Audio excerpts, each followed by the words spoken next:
So first and foremost, I want to congratulate you guys on purchasing one of our lawn trucks.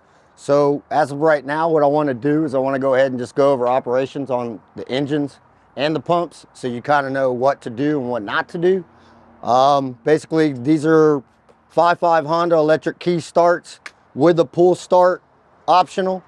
You have your Captain 55 pump, 14 gallon a minute, almost 600 pounds of pressure. So it comes with your standard regulator, basic valves that lead. You got your lead hose that runs the one hose reel, and you have your bottom one that runs straight down into the tank for your agitator. Same setup here. Difference, you have 400 foot of 3/8 on one. You have 400 foot of 1/2 inch spray hose on another. Same gun. So basically we added a second shutoff valve at the gun, but you actually have a shutoff valve on your regulator.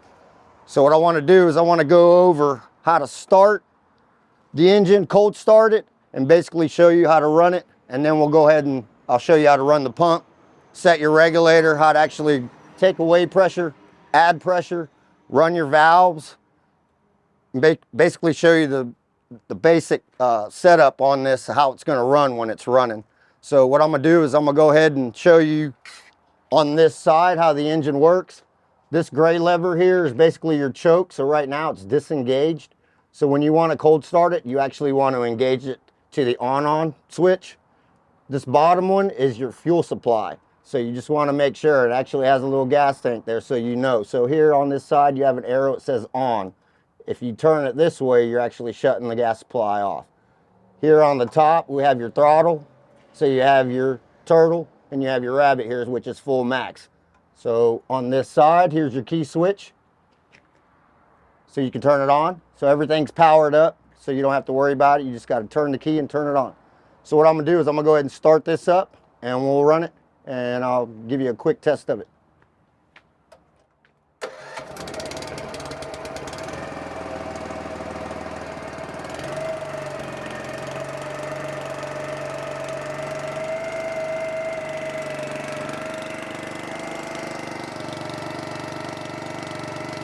This right here, right now, your regulator is disengaged, going down.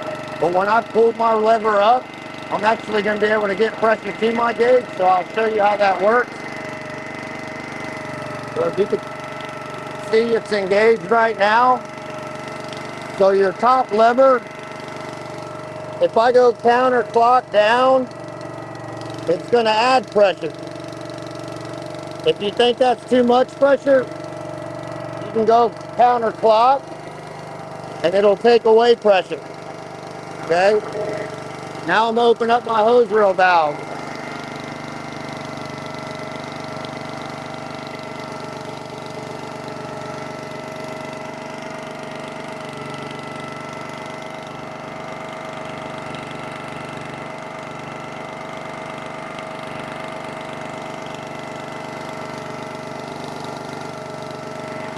If I open my agitator valve, I'm going to lose pressure.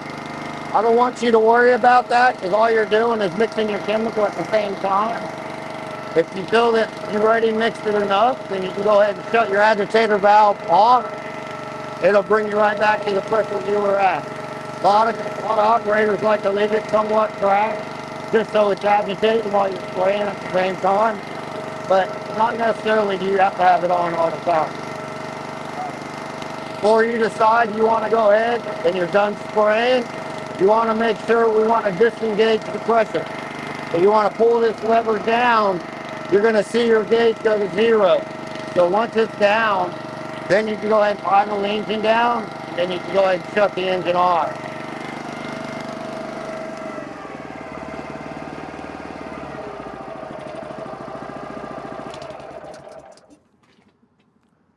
So down here, we actually have your filter systems set up, the remote mount down here. So if you see here, I've actually got it labeled 50 gallon, which would be this passenger side tank. And then you have your 150 gallon tank, which is a drop tank on the other side.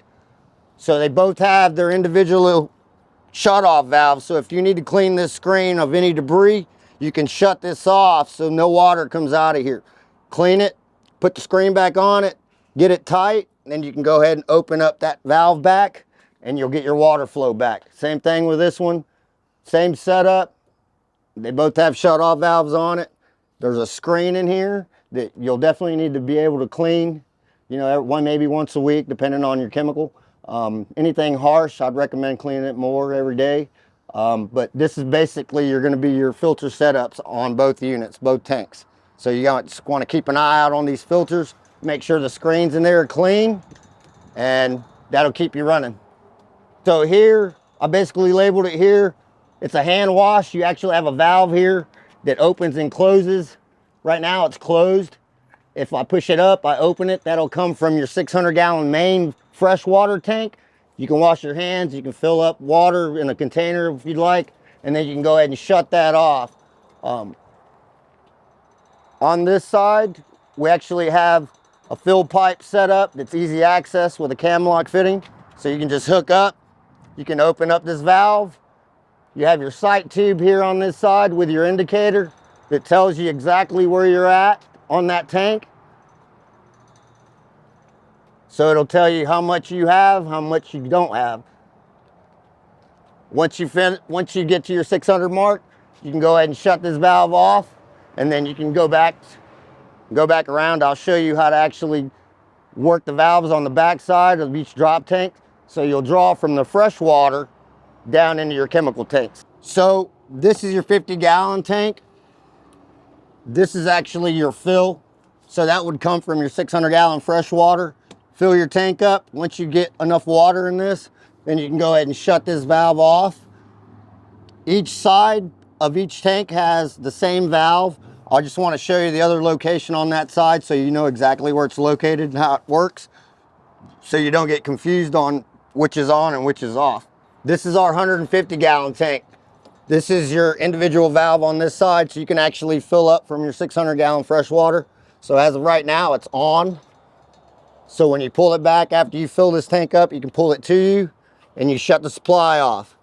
So on this side of the storage cubby, we actually built racks on the top so you can actually put your liquid fertilizer, what have you up top. That's up to you.